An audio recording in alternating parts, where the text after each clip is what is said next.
nós falamos de transitoriedade, nós estamos falando da dimensão tempo. E essa dimensão, para nós, para o nosso psiquismo, é da máxima importância, porque nós necessitamos compreender que todos os fenômenos, quando acontecem dentro da nossa realidade mundana, dentro da nossa realidade física, ele acontece enclausurado dentro de padrões rígidos. O espaço, o tempo, a matéria e a energia. Então, nós estamos dentro de uma configuração de vida aprisionada nesses 4 aspectos: matéria, energia, espaço e tempo. Não é razoável nós usarmos a nossa lógica, que o nosso campo mental está também transitoriamente aprisionado nesses 4 elementos. Nosso campo mental é material, porque nós usamos o cérebro material, é energia, porque nós somos perispírito, e ele emite fótons, emite células fotoelétricas,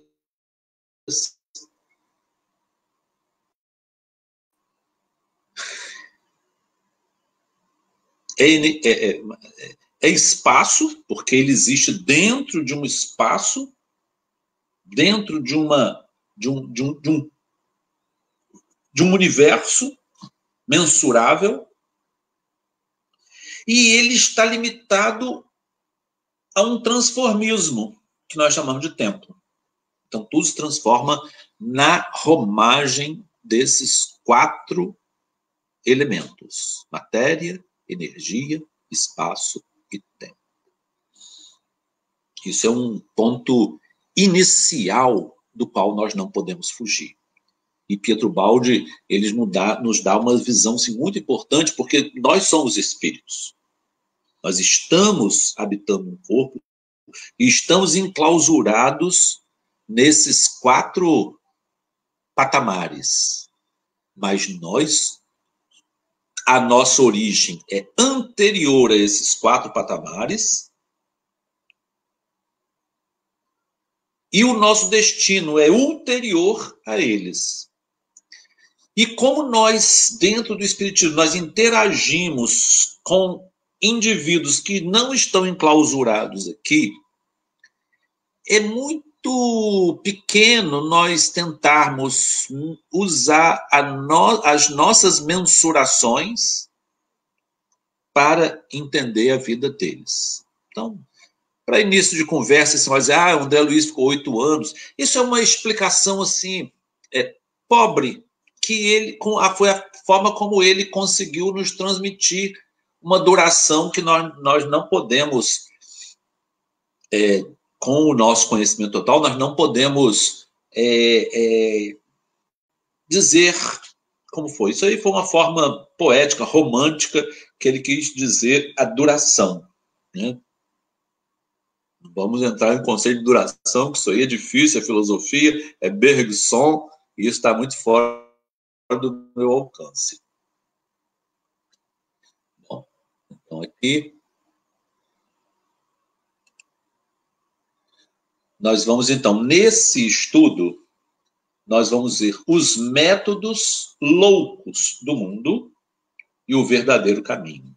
O que são métodos loucos? São métodos irracionais. São métodos que estão fora do entendimento desse contexto transitório de matéria, de energia, de espaço e de tempo. Tudo que não compreender a transitoriedade desses 4 padrões vai ser insano. A sanidade, a verdadeira sanidade espiritual, é saber que esses 4 padrões são transitórios. Então vamos ver um pouquinho o capítulo. Já aprendemos que a finalidade das coisas não está em fruir apenas as coisas.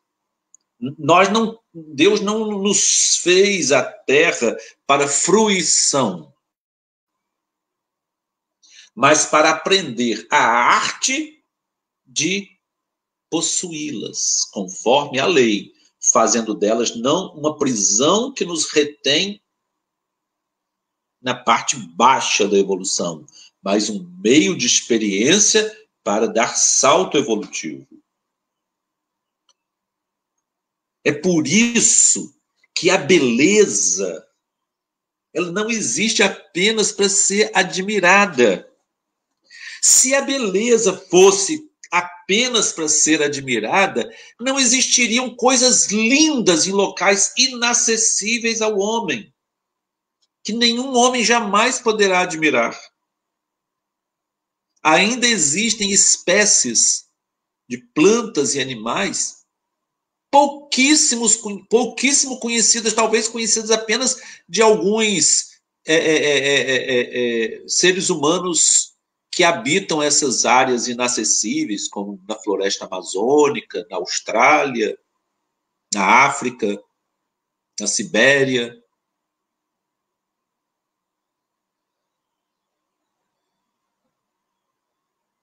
Existem coisas ali lindas. Existem fenômenos naturais. Alguém pode dizer, mas na Groenlândia ou no Alasca não tem nada. Tem fenômenos naturais que acontecem lá, assim, incrivelmente lindos. E pouquíssimas pessoas no mundo vão ter a oportunidade de observar, como a aurora boreal, por exemplo. O sol da meia-noite. Pouquíssimas pessoas terão a oportunidade de vislumbrar plantas escondidas na floresta amazônica que nunca, praticamente nenhum ser humano vai ver. Então são belezas estonteantes que não existem para ser admiradas, mas para que nós possamos aprender a forma racional e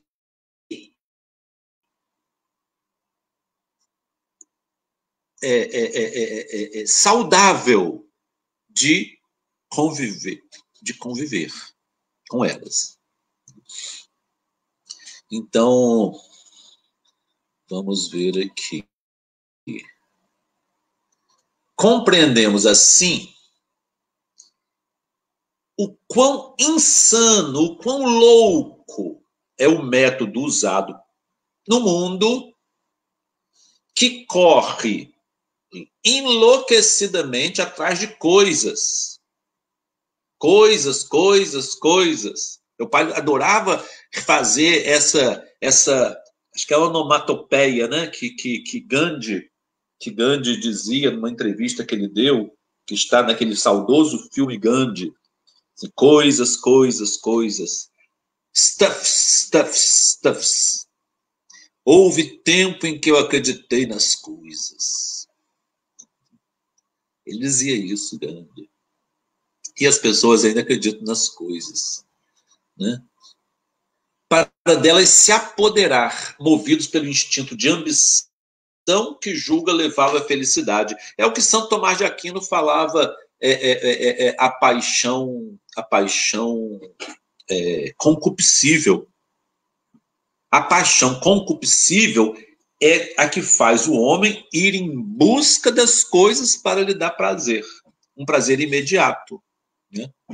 Isso hoje a ciência explica através de uma conexão que existe entre o cérebro, entre duas regiões do cérebro, o hipotálamo e a hipófise, e a glândula suprarrenal, que lá nos tempos antigos da Índia e da China, eles já conheciam como um centro de forças que vibrava, que rodava numa velocidade incrível, para que o ser humano pudesse ir com toda a sua força em relação à posse das coisas.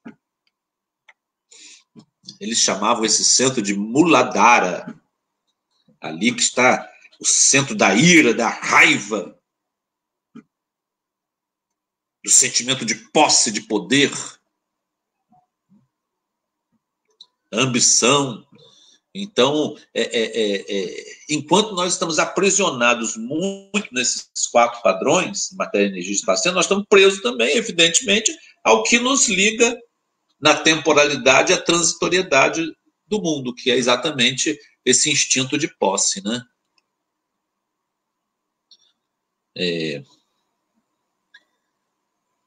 Eu vou tirar um pouquinho, porque senão fica outras leituras aqui. Não sabe que tudo é regido por leis para conquistar e manter a posse dos poderes. É conquistar e manter. Por isso que existe na visão de Santo Tomás de Aquino um outro conjunto de paixões que são as paixões irascíveis. Porque na paixão concupiscível é a busca obsessivamente pelo objeto de desejo. E na paixão irascível é a força, é a luta para conquistar e manter e defender esse objeto de desejo. Um exemplo assim de que isso também existe para o lado positivo é a proteção do pai, a proteção da mãe. Também ele usa a paixão irascível, né? Porque ele tem que proteger a sua prole, né? Todos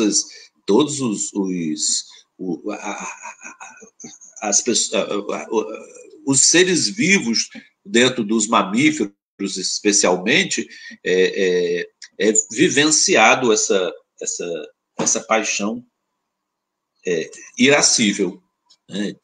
E até também a concupiscível, porque quando ele sai para caçar, ele tem um objeto de desejo, embora seja para proteger a sua prole, ele e a sua prole. Então é natural. E até quando procria, quando usa seu instinto sexual, dentro do mundo mamífero, o uso do instinto sexual, ele é regularizado.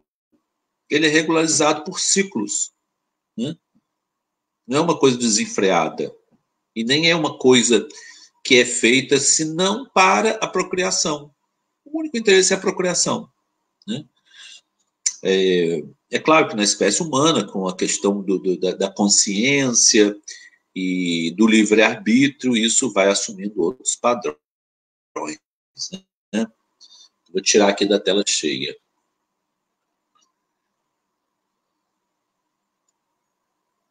Vamos ver aqui. Vou botar na tela cheia. Todos que eu fiz errado, eu vou botar na tela cheia para não ficar feio.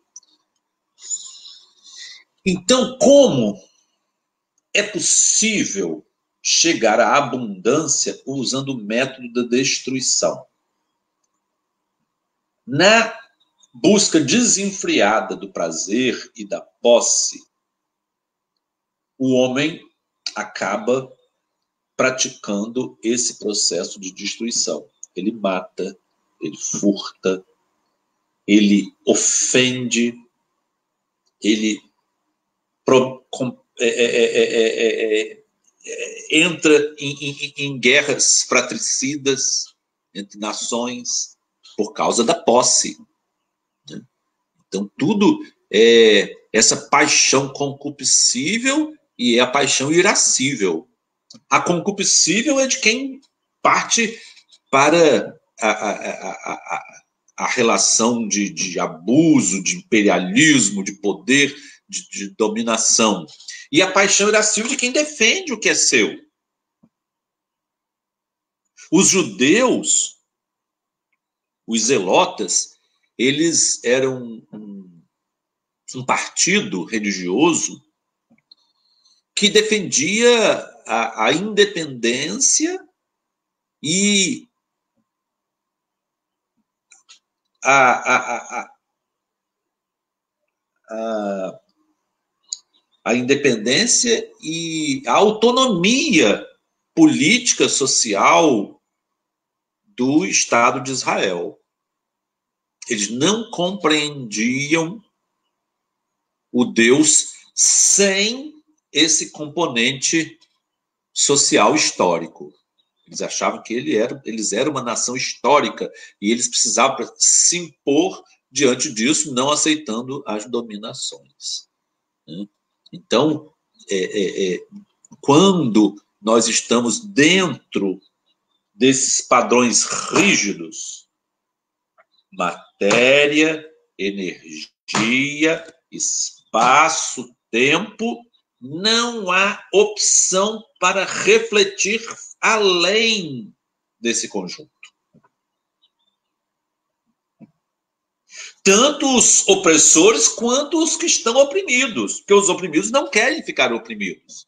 Então, eles acionam a sua paixão irascível. Um está naquela paixão concupiscível, quer dominar, quer possuir, quer destruir, quer matar, quer furtar, quer agredir, quer fazer guerra de dominação e de poder insaciável. O outro quer garantir pelo menos o seu sustento e dos seus, da sua família, do seu povo, dos seus irmãos, da sua etnia, da sua raça, da sua cultura. Foi o que aconteceu com os índios no Brasil. Eles queriam defender o direito deles de viver como eles, e não a imposição que foi feita pelos brancos. Isso é muito sério, muito sério. Vamos aqui.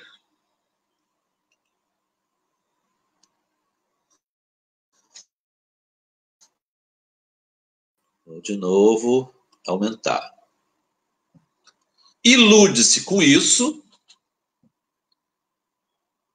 com essa dominação, com essa sede de dominação. Mas depois, seja ele vencido ou vencedor, sai da luta ao quebrado, empobrecido, esgotado.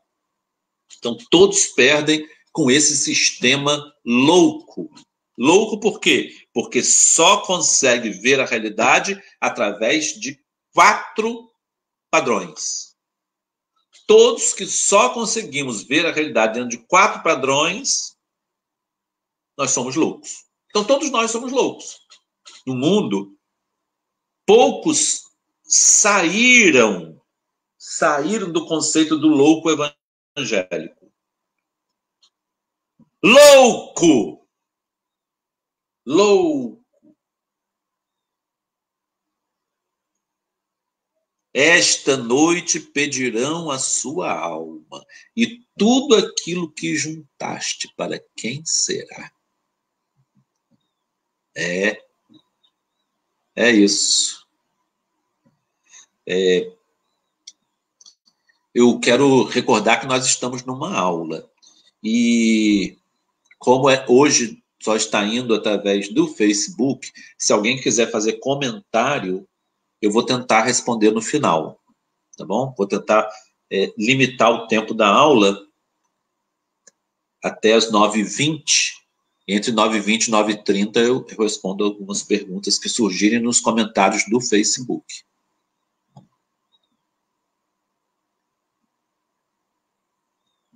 Então, a loucura, seja dos que vão com toda a concupiscência.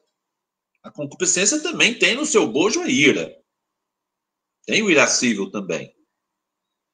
Mas os vencidos, os oprimidos, eles conseguem ligar apenas a sua paixão irascível. Então, todo oprimido, ele acaba tendo raiva também. E eu quero dizer que raiva não é ódio. Nós temos que fazer a distinção entre raiva e ódio. O ódio é uma raiva coagulada. É uma raiva coagulada e que digamos, se perde, né, nesse contexto. É uma raiva que se perde, porque ela leva à autodestruição. É isso que Pedro Baldi fala aqui. Vencido ou vencedor, ele acaba gastando as suas potências de vida, né? Todo mundo que tem raiva, seja a raiva do dominador, seja a raiva do dominado, seja aquela potência, aquela paixão concupiscível que faz com que o homem domine a mulher, oprima seus filhos, seja orgulhoso, impiedoso no seu trabalho, impiedoso com as pessoas, seja por esse mecanismo, seja pelo mecanismo da raiva contida contra aquele opressor. Todos nós saímos não só aprisionados dentro desses 4 padrões, matéria, energia, espaço, tempo, quanto nós perdemos a oportunidade de transcender esses padrões, que é o objetivo da nossa encarnação. Nós reencarnamos para vencer matéria, vencer a energia, vencer o espaço e vencer o tempo.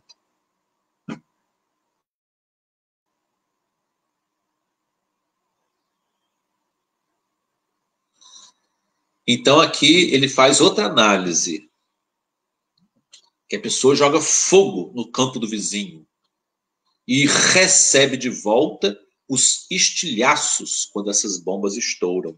Então isso nos faz recordar a raiva do pai de Estevão, Jessé, né?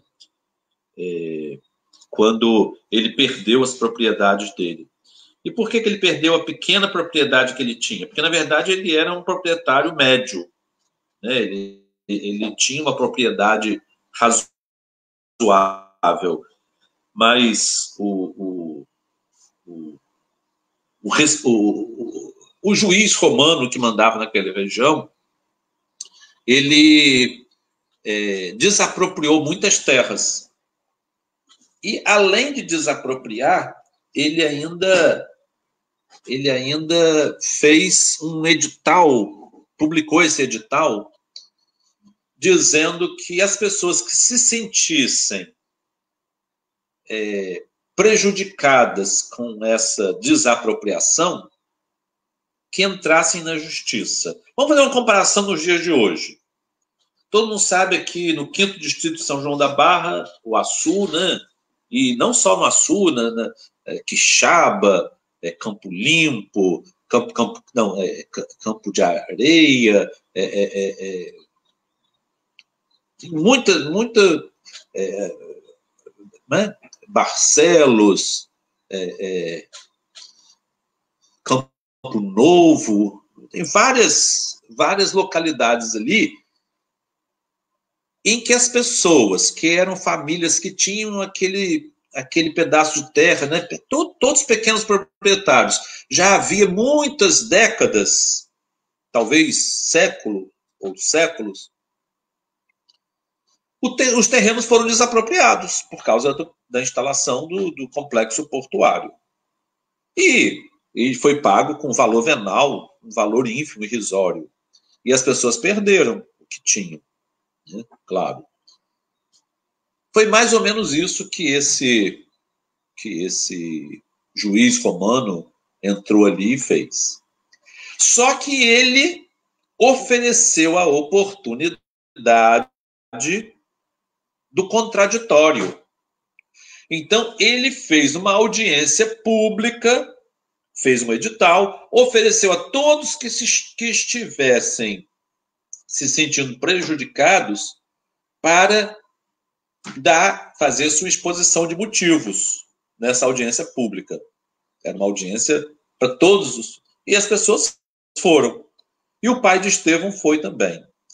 Estevão havia aberto o livro de Isaías, que é preferido dele, e Isaías, eu não me lembro a passagem, mas aconselhou que não se fizesse essa petição, que se conformasse com o que ficou.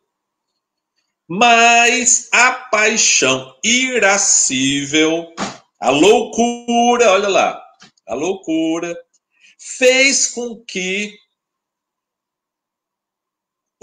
o pai, que esqueci o nome, se alguém puder comentar aqui, eu agradeço.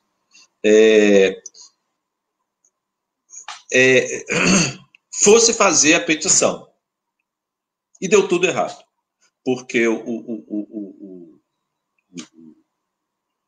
grande proprietário, o comando de tudo, que havia desapropriado tudo, manteve a desapropriação e ainda acrescentou o restinho de terra que eles tinham. O quintalzinho deles. Eles já haviam perdido a fazenda. Agora eles haviam perdido o quintalzinho que sobrou.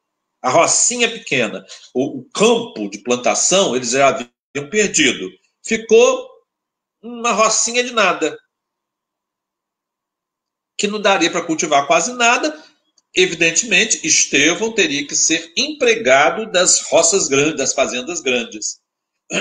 Ele, como pequeno proprietário, havia perdido sua terra, e aí só havia, então, um grande latifundiário. Então, ele, como pequeno produtor, deixaria de ser pequeno produtor e passaria a ser um empregado, um diarista, como existem várias parábolas de Jesus, os diaristas, né?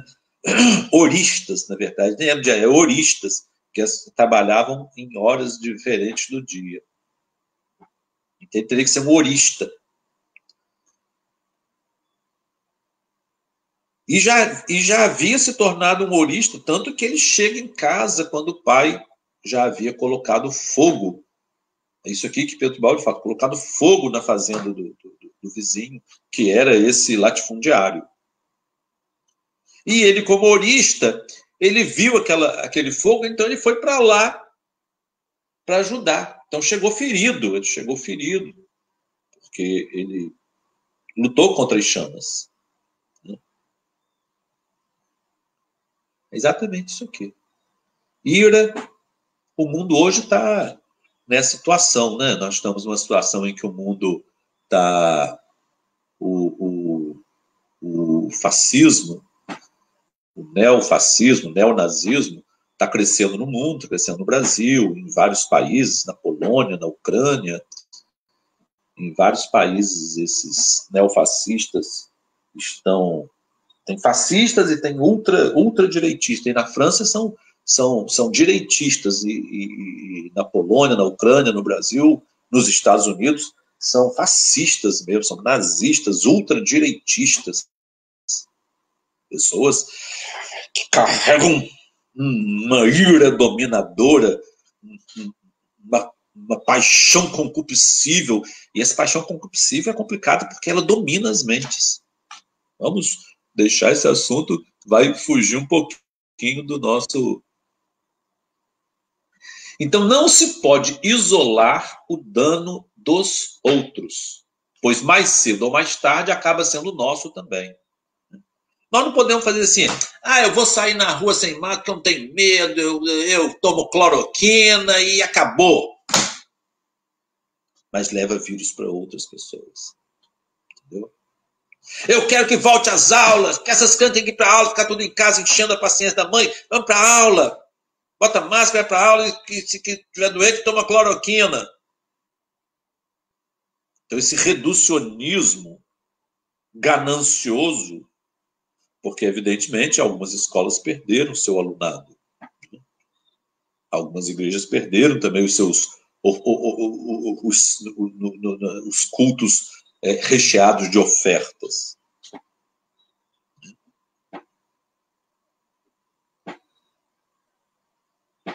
Então o prejuízo é de todos. É prejuízo dentro da nossa casa também. Quem desconhece esse fato depois terá que aceitar as consequências. Isso aí não tem como. Mais cedo ou mais tarde as consequências vão aparecer. E nós vamos estar envolvidos no contexto dessas consequências. A ira, a concupiscência e a ira vão deixar as suas consequências. A concupiscência é a sede de poder, de mando e dominação, que também, no seu contexto, tem a ira também. Mas os dominados, os possuídos, os oprimidos, eles, quando reagem nesse mesmo padrão, contido nesses 4 padrões: matéria, energia, espaço e tempo. Ele reage dentro da mesma lógica de existência. Então, acaba se autodestruindo também. Também gera consequências inevitáveis.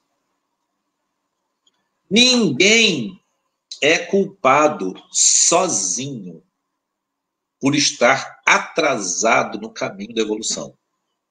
Isso aí, a evolução é coletiva. Meu pai disse várias vezes isso. Nós somos uma comunidade. Nós somos uma comunidade. E nós evoluímos em grupo. Então, o que eu atraso a evolução minha, eu atraso do grupo também. Eu transmito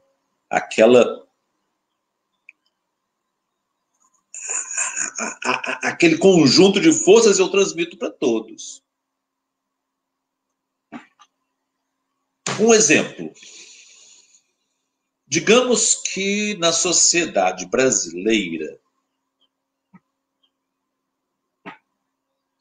um número muito pequeno de pessoas são extremamente ricos.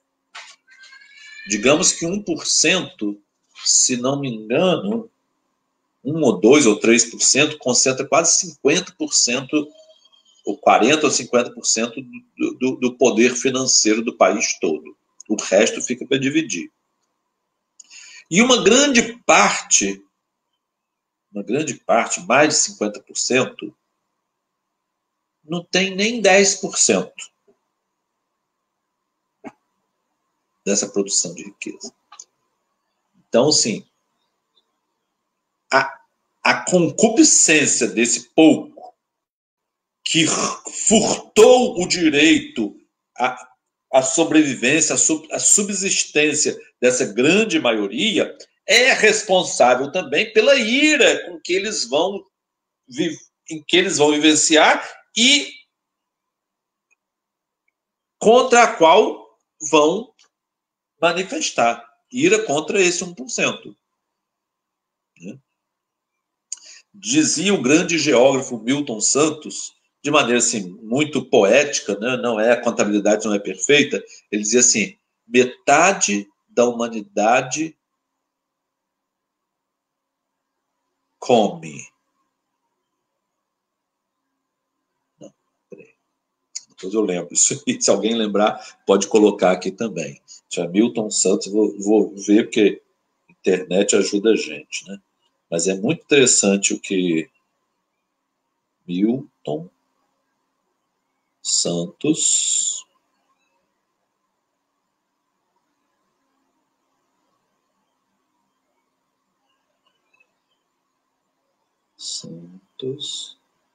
metade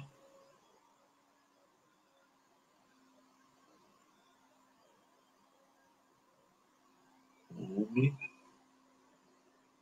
metade não dorme.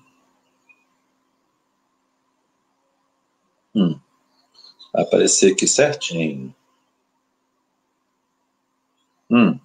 Existem apenas 2 classes sociais. As do que não comem e as do que não dormem, com medo das que não comem. É isso. A classe dos que comem, dos que têm em abundância, e para isso, que essa abundância ela signifique a ausência do mínimo necessário para outra classe. E a dos que não dormem, com medo dos que não comem. Então, uma parte vai reagir. É da natureza, é uma ira. A concupiscência dos poucos gera o irascível de muitos. É tudo loucura. Tudo é loucura. Mas nós precisamos entender uma forma de sair desse contexto para não entrar na loucura também. E tentar oferecer a essa sociedade uma nova forma de luta, que é o que Pedro Baldi propõe aqui. Cada um sofre o dano de não ser obediente à lei. Só tem direito a desfrutar vantagem quem subiu aos planos de existência superior. Quem saiu dessa dimensão, desse antagonismo primitivo. Né? Para isso precisa de um líder que comunique confiança às massas, para eles acreditarem que existe uma opção. No tempo que a Índia pertencia à Inglaterra, Gandhi ofereceu essa opção. Só nós não vamos lutar contra os ingleses. Nós não vamos odiar os ingleses. Nós não vamos matar os ingleses. Mas nós também não vamos comprar nada dos ingleses. Eles compravam sal e compravam roupa. Então, nós não vamos comprar tecido inglês, nós vamos fazer nosso tecido e nós não vamos comprar sal, nós vamos fazer sal. Todo mundo sabe, quem já viajou na antiga estrada do Rio, que passava por Araruama, na minha infância a gente ia ao Rio por Araruama, porque a gente chegava ao Rio lá pelo outro lado da Bahia, por Caxias. Rodava a Bahia de Guanabara. Levava 7 horas de viagem. E passava por Araruama, Macaé e Araruama. E Araruama a gente via as salinas. Foi isso que Gandhi fez. Martin Luther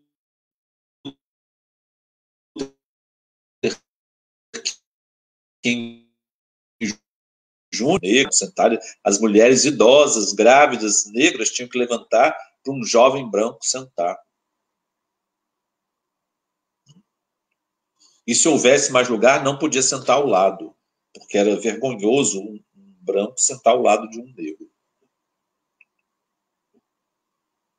Então, leis racistas. Se chama racismo explícito, né? Hoje existe um racismo implícito que está dentro das nossas consciências que a gente não revela, mas o racismo explícito era aquele, era o legal. Né? Então, Martin Luther King, que era pastor da Igreja Batista, Luther King Jr., ele propôs que os negros não usassem o transporte coletivo. Mas como nas cidades grandes, como Los Angeles, como fazer para ir até o trabalho? A pé. Quanto tempo leva? 1 hora? 2 horas? Acorda 2 horas mais cedo e vai a pé. E volta a pé. E foi isso que ele propôs. A população negra aceitou. E as companhias de ônibus estavam falindo, porque eles que sustentavam. Eles que sustentavam as companhias de ônibus. E os donos da companhia de ônibus eram brancos. Então, tanto Luther King quanto Gandhi compreenderam uma forma diferente de não jogar raiva na luta. O baixo nível em que se encontra, para desenvolver a inteligência, que é vontade e objetivo da lei, são necessários os choques e os sofrimentos enfrentados pelo homem na Terra. É consequência da sua ignorância. Então, quem lutar vai sofrer a consequência.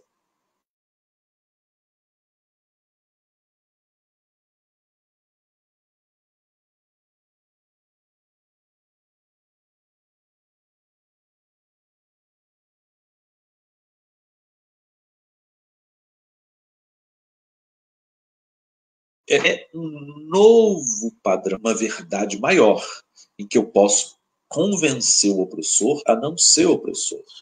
Moisés viveu isso, porque Moisés, quando ele descobriu sua origem judaica, que ele, na verdade, não era egípcio, era judeu, ele chegou a praticar um crime contra um soldado. Ele, vendo a injustiça contra um judeu, a ira cresceu dentro dele e ele matou o oficial egípcio.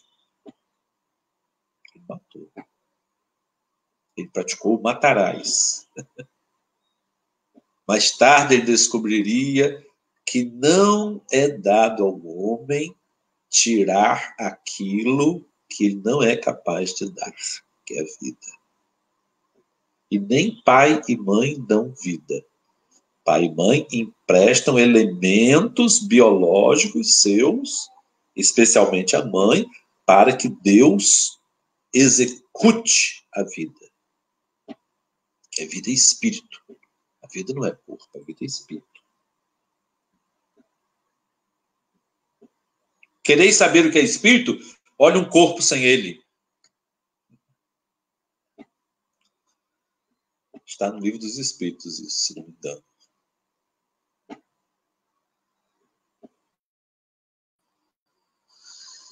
Então, no padrão biológico da luta do mais forte com sua opressão, com seu domínio, com a sua tirania, com a sua paixão concupiscível de ganância, e o pequeno, para defender o pouco que tem, unindo-se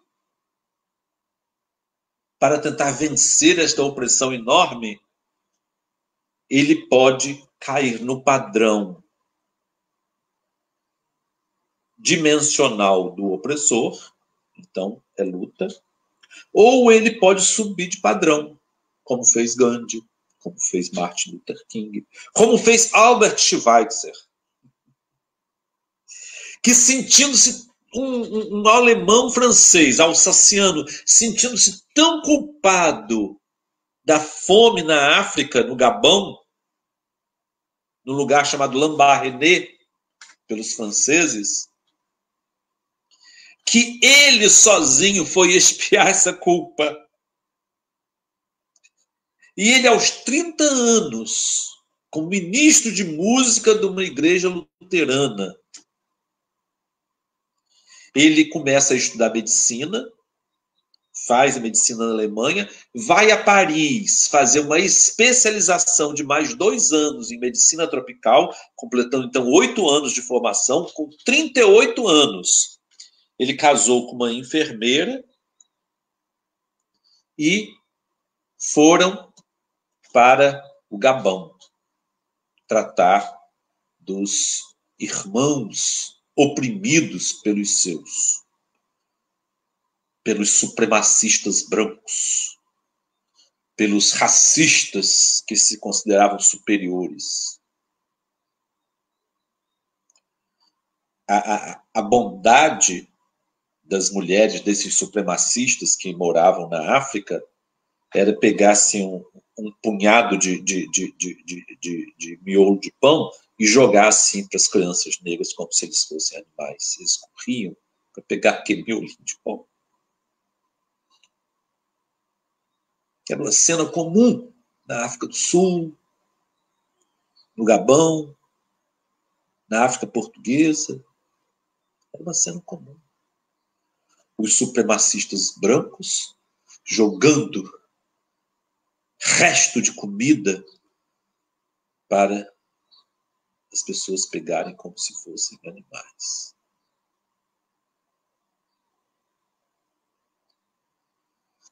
E ele se sentiu culpado. Ele carregou a culpa da sua raça opressora, da sua raça dominadora, da sua raça que até hoje acredita na supremacia. Até hoje existem os supremacistas brancos. Albert Schweitzer não aceitou isso. Ele falou assim, médico, Ele e sua esposa. Tiveram filha que morou na África e que viveu ali com eles, né? Aprendeu ali com eles, né?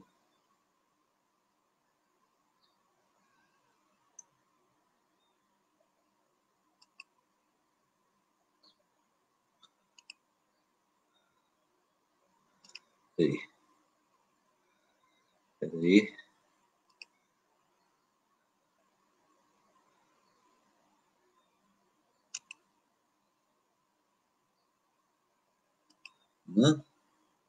As consequências. Aqui, vamos... Ai, ai, ai. Ninguém é culpado sozinho por estar atrasado no caminho da evolução. Nós somos, foi isso que Shivata descobriu. Ele era culpado. Ele tomou para si a culpa dos que estavam atrasando a evolução dos outros. Cada um sofre o dano de não ser obediente. Só tem de desfrutar as vantagens quem subiu aos planos das existências superiores. No baixo nível em que se encontra para desenvolver a inteligência, que é vontade e objetivo da lei, são necessários os choques e os sofrimentos enfrentados pelo homem na Terra. É a consequência da sua ignorância, já vimos isso também. A lei propicia, né, oferece as provas na medida da sensibilidade dos indivíduos e ensina de acordo com a inteligência dos alunos. Os selvagens vivem em ambientes selvagens e as feras num mundo de ferocidade. Através das mais duras provas, o ser vai ascendendo, e à medida que sobe, estas se tornam mais leves. Não poderia ser ao contrário, pois a lei é sempre boa, sábia e justa. Então, é um oferecimento que a natureza vai dando. Então, nós reencarnarmos numa região melhor, com mais harmonia, isso já é uma tranquilidade para a alma, poder a alma descansar para novas lutas. O importante mesmo é que há um caminho de libertação da dor, e esse caminho passa pela mesma dor. A dor que faz a evolução, que anula progressivamente a dor. Este é o caminho da evolução. Ao chegar à dor, sabendo usá-la, atingiremos a libertação da própria dor. Isso até no nível biológico. Quando nós estamos com alguma coisa nos causando dor, se nós ficarmos com muito medo ou raiva, nós vamos aumentar a quantidade das proteínas inflamatórias, que é prostaglandina, bradicinina, e vamos sofrer mais. Se nós respirarmos e até emitirmos pensamento de perdão para a pessoa que nos está causando dor, nós vamos liberar dopamina e endorfina. Então, quando Jesus perdoou os que estavam fazendo sofrer, o corpo dele foi banhado de dopamina e endorfina. Aí, as brigas, né, das pessoas, o corpo de Jesus é assim, isso é tudo bobagem. O nosso corpo também é fluídico. Isso aqui é fluido. Isso aqui é energia condensada. As pessoas brigam à toa. Os espíritas brigam à toa. Porque Rustem é um falso. Não, Rustem não é falso. Rustem apenas teve uma outra percepção. E ele descobriu alguma coisa que mais tarde Pietro Baldi ia esclarecer. E Einstein também, a física moderna é que matéria e energia é uma coisa só. Mas espírita gosta de briga. Acima de tudo permanece a sabedoria da lei. Então a lei está na frente de tudo, né? Por meio da qual recebemos o que merecemos, não importando se cada um procura culpar o outro. Então essa briga que nós temos aqui, um dia vai ser um objeto de nossa infantilidade. Nós simplesmente vamos ver nossa infantilidade. O que se encontra, entretanto, em nosso mundo é um cego desabafo de instintos, em vez de sábia orientação. As pessoas lutam com a raiva. O concupiscível dos fortes e o irascível dos fracos. Nos planos inferiores, onde domina o estado dos involuídos, com a ignorância correspondente, tudo permanece mergulhado na luta, na violência, na destruição, na carência extrema. É isso que um dia nós vamos ter que superar. A Terra, num mundo de regeneração, vai ser um mundo onde o ideal socialista cristão vai imperar. É aquele velho socialismo utópico dos primeiros espíritas, que inclusive trouxeram o espiritismo para o Brasil.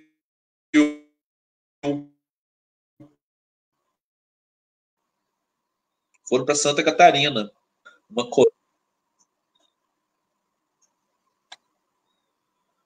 Enquanto nos planos superiores, no mundo de regeneração, onde domina o estado do evoluído, com a correspondente sabedoria, tudo emerge, tudo sobe, eleva-se na paz, no amor, na construção, na abundância. Aí vai ser a fase da cooperação. Né? Não vai ser mais a fase da luta, vai ser a fase da cooperação. O que nós podemos fazer para ajudar, para melhorar o mundo?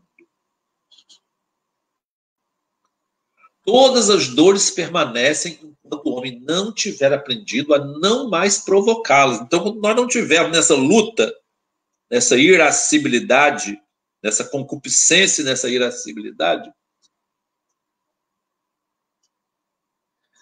nós vamos provocar dor. Mas a lei é imparcial. Né? Quem semeia o mal, colhe o mal. Quem semeia o bem, colhe o bem.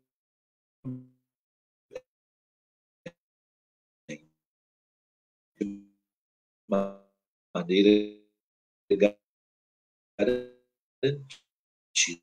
através de uma técnica sutil de vibrações, como diz Augusto dos Anjos, sem massa cerebral organizada.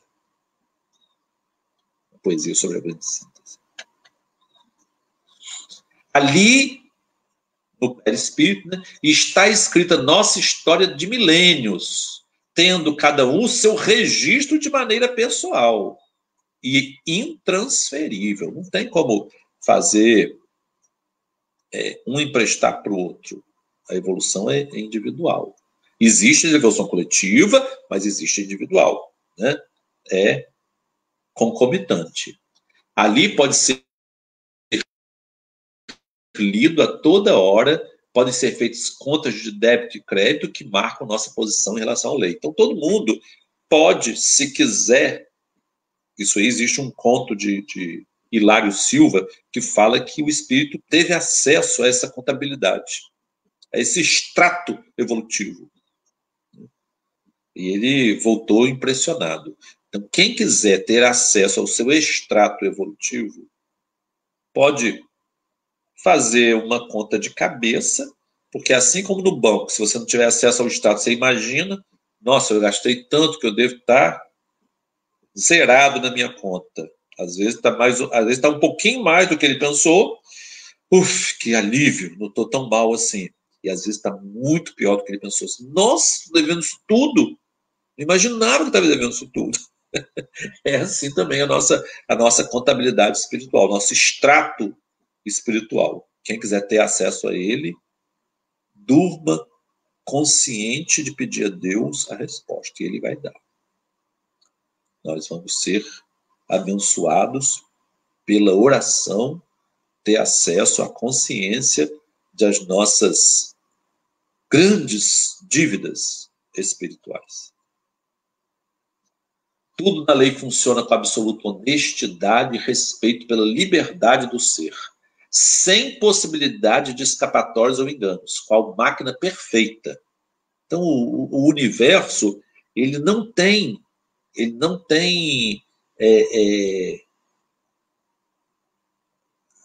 a sabedoria e a bondade de Deus, elas são insuperáveis. O livre-arbítrio individual e coletivo é sagrado. Assim, quando tivermos aprendido a lição do desapego, quanta riqueza poderá chegar? Aprenda a lição da renúncia. Aprendida a lição da renúncia, quanta abundância obteremos. Aprendida a lição da humildade, quanto poder alcançaremos. Quando tivermos adquirido a virtude da paciência no sofrimento, quanta felicidade. Quando tivermos adquirido a virtude da bondade, quanto amor poderemos receber. Esse é o futuro da Terra. As pessoas terem paz no coração e tirarem o método violento, o ódio. E, finalmente, depois de ter conseguido tanto, quanto repouso mereceremos? Não estamos fantasiando coisas absurdas. Temos visto como tudo isso está escrito na lei de Deus. Este é também o significado do Sermão da Montanha. Estas são verdades que o Cristo nos ensinou. O mal e a dor são defeitos que não podem ser admitidos senão como imperfeições relativas e passageiras, próprias da criatura ao longo da sua evolução. Existem para serem corrigidos. Então, a transitoriedade do mal e da dor é porque nós estamos aqui para corrigir. E, ao corrigir, nós sentimos. Então, nós temos que sentir a dor para nós podermos encontrar um método de superar essa dor. Transformados em bem e felicidade. Seria um absurdo, uma blasfêmia admitir que fosse possível ao mal e à dor mancharem de forma definitiva a obra de Deus. Por isso que não existe inferno eterno, não existe sofrimento eterno, porque senão o mal vai manchar a obra de Deus, sua infinita sabedoria e bondade. Então, essa que é a suprema ideia da perfeição que Deus, onde Deus quer que nós cheguemos, né? A ideia da superar o mal e a dor. Eles são transitórios, né? Eu vou ver aqui se alguém postou alguma pergunta.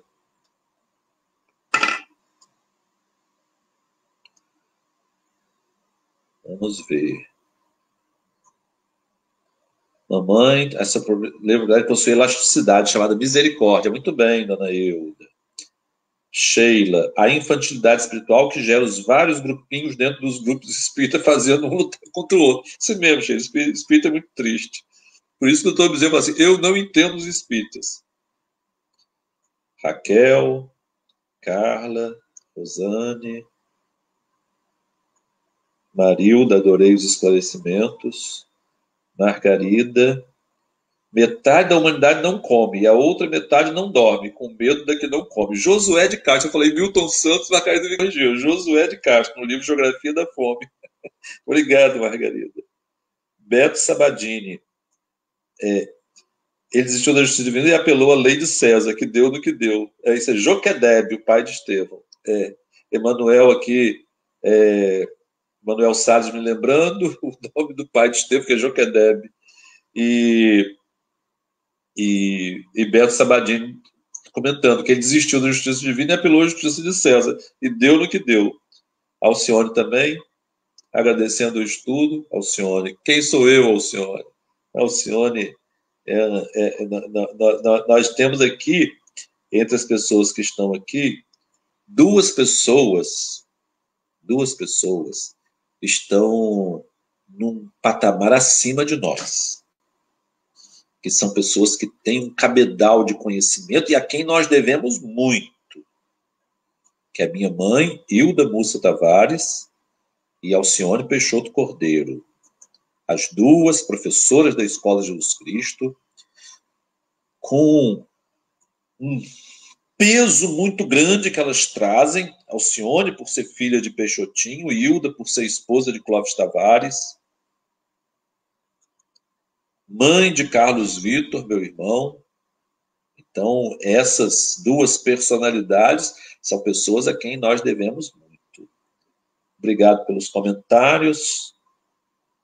Estou feliz porque consegui usar o StreamYard, né? Isso vai facilitar nossas aulas, né?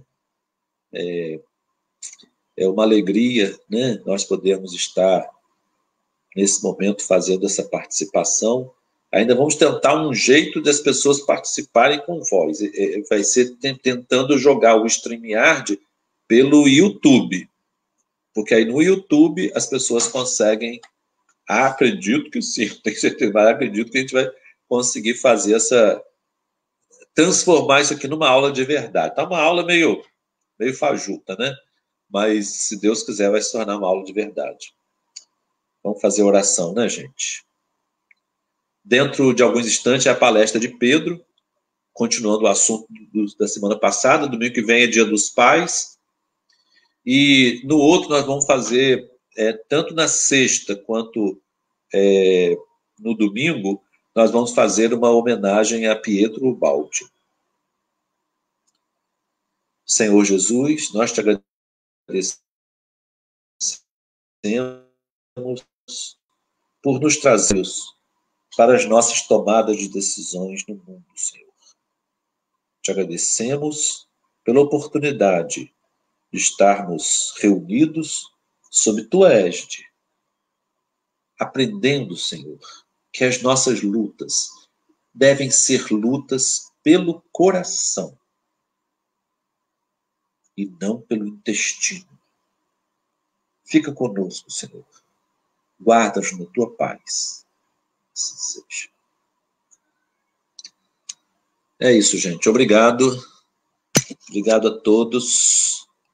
Interromper aqui esse compartilhamento e encerrar o podcast.